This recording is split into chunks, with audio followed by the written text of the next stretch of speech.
Ford Motor Company and General Motors and other companies around the world have spent hundreds of billions of dollars retooling their plants. Why? Because they're going electric. And by 2035, that's all we're going to have in America, electric cars being manufactured, not on the road, but being sold in new cars. That's President Biden's goal. So if we accelerate these efforts, which is what technology and entrepreneurial activity help us to do, this is going to change even faster. Just want to make sure, before I bring in the senator here, everyone understands all of humanity, not just America, all of humanity runs on oil and gas now.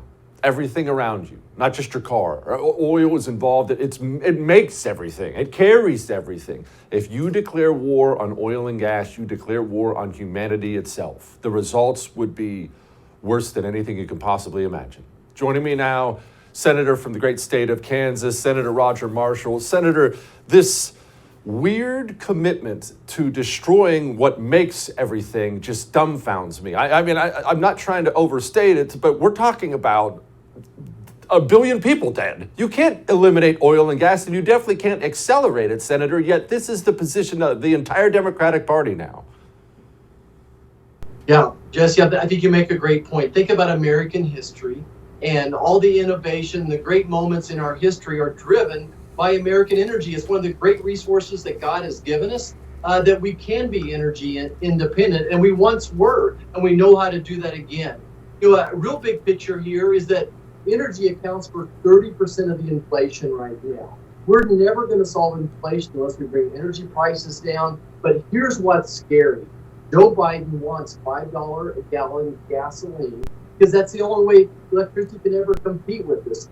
Not only do electric cars cost $10,000 more to make, even with government subsidies, to fuel them, it probably costs $5 of electricity to do the same type of work that a gallon of gasoline would do.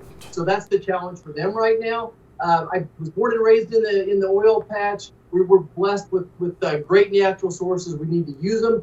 And last thing I would just say is this. I want to leave this world cleaner, healthier, and safer than we found it. And we're doing that. America's at a 25-year low in carbon production. We're 14% less than a decade, thanks to American innovation, not government rules and regulations. Senator, has anyone even considered the electrical grid when we talk about going all electric? I know in states even like Texas, because we've gone with these idiotic windmills now, our electrical grid is strained, certainly in the summertime when it's 9,000 degrees down here. If everybody goes to an electric car, we don't have enough electricity in the country to support such a thing, not even close. Right. Well, certainly it's something that I take in consideration, sitting on the Energy Committee. These are the exact questions I asked the Department of Energy.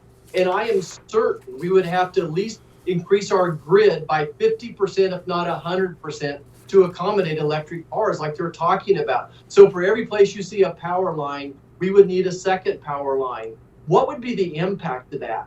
And I just want to talk about wind energy just for a second. To this, right now in Kansas, over 50% of our electricity is generated by wind. And I was all in to begin with, but it's driving the price of it up.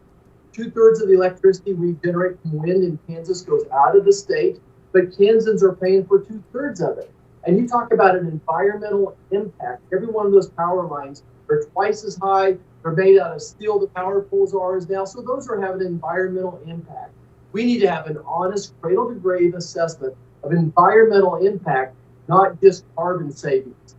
And net, I'm not convinced that any of it solves the problem. And by the way, there's nothing even on the drawing board that's remotely close to allowing wind and solar to provide the base load that we need.